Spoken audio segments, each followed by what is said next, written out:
Tem os incômodos, né? E chega a ser tão comum que às vezes a cliente fica preocupada. Será que eu estou grávida mesmo? Será que está tudo bem com a gravidez? Porque eu não sinto nada, né? Já é esperado que a pessoa sinta alguma coisa quando ela fica grávida, né? Então a gente diz, por exemplo, que no início, né, a gente brinca que como se a gravidez estivesse instalada no aparelho digestivo, né? Que logo os primeiros sintomas são do aparelho digestivo, até né? o que faz, até o que caracteriza uma gravidez já começa, por exemplo, até com essas náuseas, os vômitos, né? Principalmente de manhã cedo, né? Quando ela levanta, e aí ela associa esse mal-estar com o ato de escovar os dentes, né? Então, a gestante fala, eu não posso escovar dente que eu passo mal. Na verdade, ela não passa mal por causa da pasta de dente, ou do gosto, ou do traumatismo com a escova. É pelo jejum noturno, né? Então, uma das formas da gente amenizar o enjoo matinal, que é uma coisa também autolimitada, quando tiver com 12 até 14 semanas, normalmente passa esse enjoo, ela já se acostuma com os níveis hormonais e fica bem. Mas uma das formas de amenizar é que ela faça refeições frequentes e que ela faça uma refeição mais tarde à noite, que a gente chama de ceia, porque o que deixa ela muito nauseada de manhã cedo é o jejum da noite inteira. Então, às vezes eu peço para, quando acordar, já ter alguma coisinha na cabeceira, come primeiro, depois levanta, faz um desjejum já um pouquinho antes, né? Para não ficar com um período muito prolongado de jejum. Porque às vezes ela janta cedo, não come mais nada, então fica praticamente 12 horas sem se alimentar, e aí o jejum é mais nauseante para ela. Então nós vamos aí a alguns sintomas que eu vou pedir para que a senhora ajude aí especialmente as meninas e oriente aí os meninos a auxiliarem aí suas esposas nesse momento tão especial que é a gravidez, é a gestação. E o primeiro sintoma que a gente pode colocar aí agora são os edemas, os inchaços, não é isso?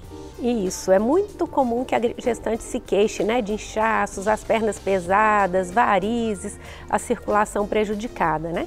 Tanto pelo efeito do hormônio, progesterona, que predomina nessa fase, quanto pela própria compressão mecânica, em que há uma dificuldade do retorno venoso, do retorno linfático.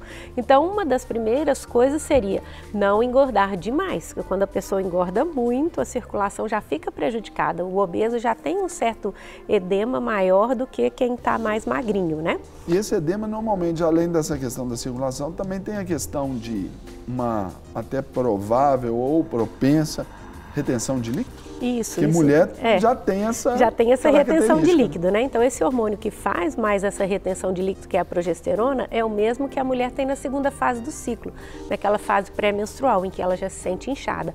As mamas, os pés, o abdômen, né? Então, durante a gestação, ela vai ficar um pouco mais inchada. É normal que ela enche um pouco.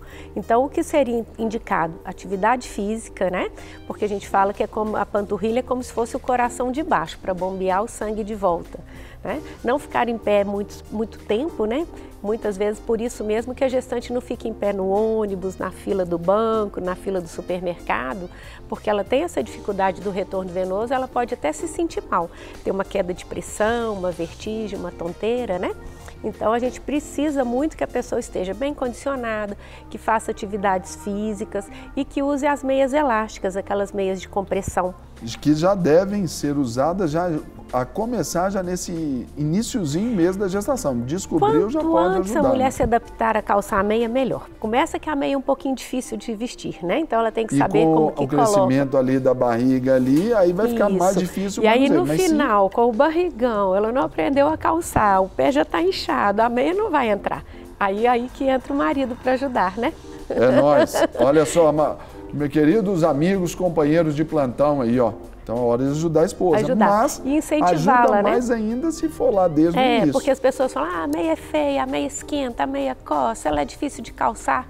Mas se ela começa desde o início, ela já vai se adaptando, né? É muito mais fácil. E que ela use pelo menos a meia 3/4, se ela não quer usar aquela meia calça toda até em cima, né? E outra coisa seria a qualidade de alimentação. A pessoa que abusa muito de produtos industrializados, tudo muito processado, com muito sal, né? Como esses embutidos todos, salame, presunto, mortadela, muita coisa assim, tipo azeitona, tudo que vem enlatado, embalado, né? Muito refrigerante, isso tudo tem sal. né? Todos os conservantes ali tem um sal, tem alguma coisa que vai fazer inchar mais. Então, a pessoa que está se sentindo inchada, ela tem que tomar muito líquido, muita água, hidratar bastante e usar essas frutas mais diuréticas, né? Abacaxi, laranja, melancia, melão. Né? Aí vai ajudar na questão do inchaço. Agora também uma reclamação recorrente aí das nossas queridas gestantes são as dores nas costas, doutora Thelma. O que a gente pode ajudar as meninas aí? A nossa postura, né, ela já vem sendo muito prejudicada, né? As mulheres usam muito salto alto, que já força muito, e com a gravidez vai havendo uma mudança no eixo da coluna, né, acentuando a lordose, que é aquela curvazinha da coluna lombar. Então, e ela já sai de bolsa e fica com a bolsa pendurada, põe muita coisa, muito peso na bolsa.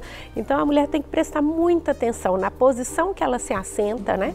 Ela tem que assentar no fundo da cadeira e empilhando cada ossinho da vértebra, descansar as costas na cadeira enquanto trabalha, né? E fazer um exercício mesmo de reforço para a musculatura. Tá? Então, muitas vezes a pessoa pensa, estou grávida, não posso fazer nada, tem que ficar de repouso e comer por 2. Então, vai engordando, vai ficando pesada, né? 2 enganos. Porque o repouso só se for numa questão extrema de uma gravidez de risco. De risco, em que, né, realmente está tendo uma dilatação, um risco de perda, aí que a gente não quer que aumente história. A pressão intraabdominal.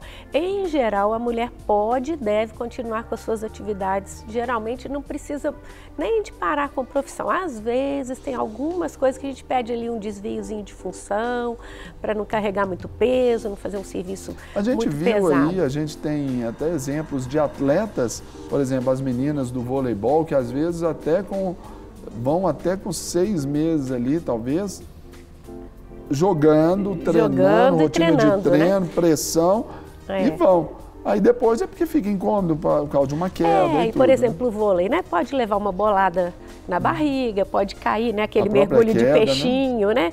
E aí, no caso de uma queda, a pessoa vai ter que se expor a fazer um raio-x, talvez uma cirurgia, estando grávida.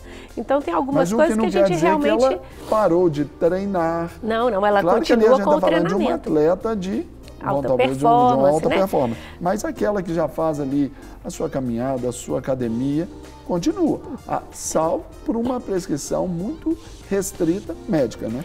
E até aquela que nunca fez, eu incentivo muito que faça, né?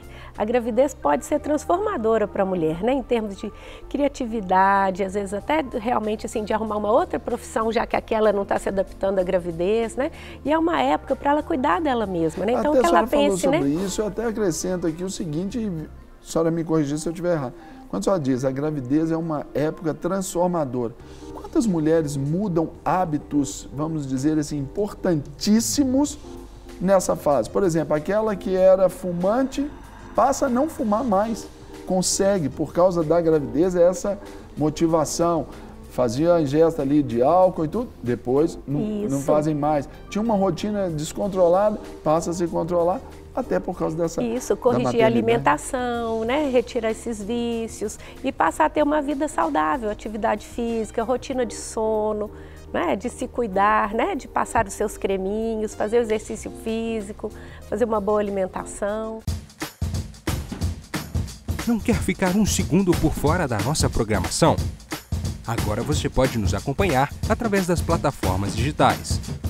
Queridos amigos e amigas, preciosos irmãos e irmãs, não perca tempo. Acesse, curta e siga-nos. Fique por dentro de tudo o que acontece aqui. Rede Super, inspirando você.